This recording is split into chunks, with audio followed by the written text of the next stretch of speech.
Attention all passengers. Wilford Industries wishes you good morning.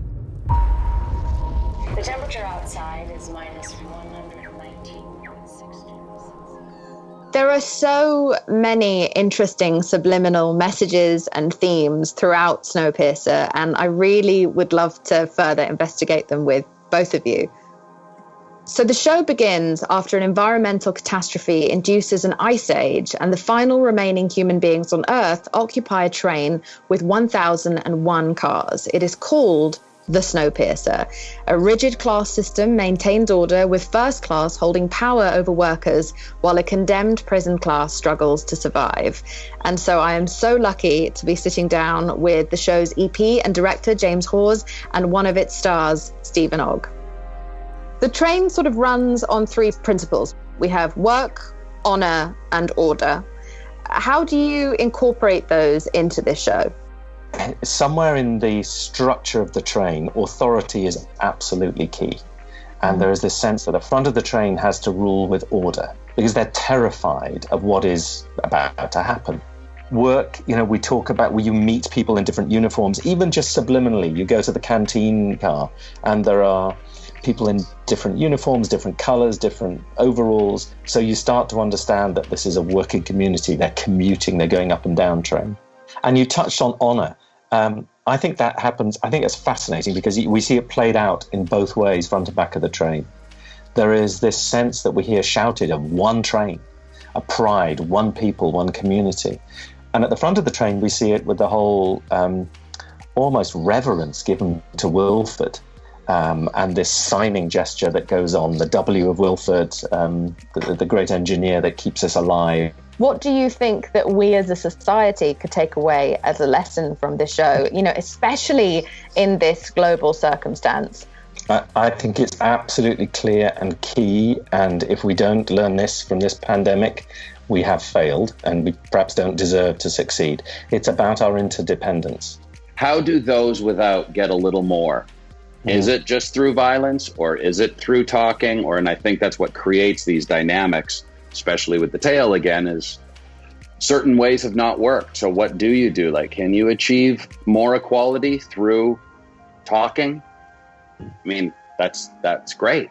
You can. And I think that's what's explored. And Steven, I think something that I found very interesting in particular, you find members of the tale who, in particular, for example, David's character, who was a homicide detective, that some of the people who are the least valued because of their economical situation tend to be or can be the most helpful to our society en masse. I mean, David, we're seeing that at the moment with essential workers. It's all of these people that are always so important to our society and to the world, yet underappreciated, underpaid, everything.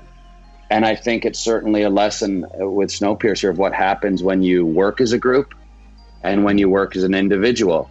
And also something that I thought was very interesting about the show is the fact that you have a woman at the helm of all of this. She is the guiding voice, this sort of matriarch. What was that decision? You have this super intelligent woman who is trained as an engineer, who has this enormous responsibility and pressure upon her, and her own backstory that we will begin to discover through the season. And there is just something so striking and contemporary about having a woman of that strength and intelligence and drive in charge of this entire community. I sense guilt on Melanie's part, where there is a part of her that wants to be more humane towards those who have less. I think that it feels anyway in her performance, and she does this very delicately, like she struggles with the dynamic, with the class system of the train, even though she upholds it. There's some feeling of struggle. And then you see the same with David, who in the pilot, again, without wanting to give too much away, is given an opportunity to leave the tale because he can be of service for higher classes. And so what was the importance of guilt throughout this show? Well, you're right, huge. And it's great that you're picking up those details in the characters at that stage, because you're absolutely right that for David, there are layers more guilt in Leighton's character that he has yet to excavate and you've yet to discover. And for Melanie, they are enormous, and they pretty much take over an episode in their own right further down the season. And we'll begin to meet some cracks of guilt in first and second class, where they're aware that they have got more privilege and, more toilet roll and whatever else. And like any good rebellion, you'll start to see the sides blur and hearts warm and the divides come down. And I think what happens is there is, it's not just guilt about the past, but there's also guilt about behavior now. Like, I think Pike goes through this transition of feeling guilty. Like, he does feel guilt for what's been happening in the real time for his, just like screaming at the person you live with. And then you go downstairs to the kitchen, you're like, oh, why did I scream? I shouldn't scream. Yeah. It's real-time guilt as well that's dealt with. Pike has a backstory. What is the significance of that backstory to where we're at now with Pike? I think what you get is a sense that Pike is a rule breaker. He tests limits. And he is the dark side of the tale if Leighton is the light.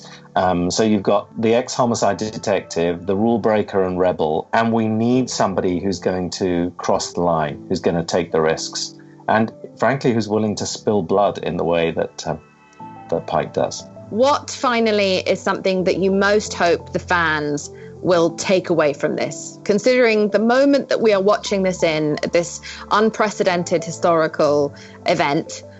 What do you most hope each will be the biggest takeaway? A moment of kindness towards another person, how much that can mean. Mm-hmm. Something so simple can have such an enormous impact. Mm-hmm. I'm going to say community, which is linked to what I said earlier about interdependence. And the train is a perfect demonstration of that. Imagine being locked up in one of those cars in the tail. You really have to get on with your neighbor or you will go mad pretty quickly. Mm-hmm. And these people have been having to get on with their neighbors for 7.5 years already. Thank you both so much for taking the time to talk to me about this show and for explaining so much about the intricacies that went into it. I really appreciate it. I'm so excited for everyone to see it. I love it so much already, and I cannot wait to see where it goes.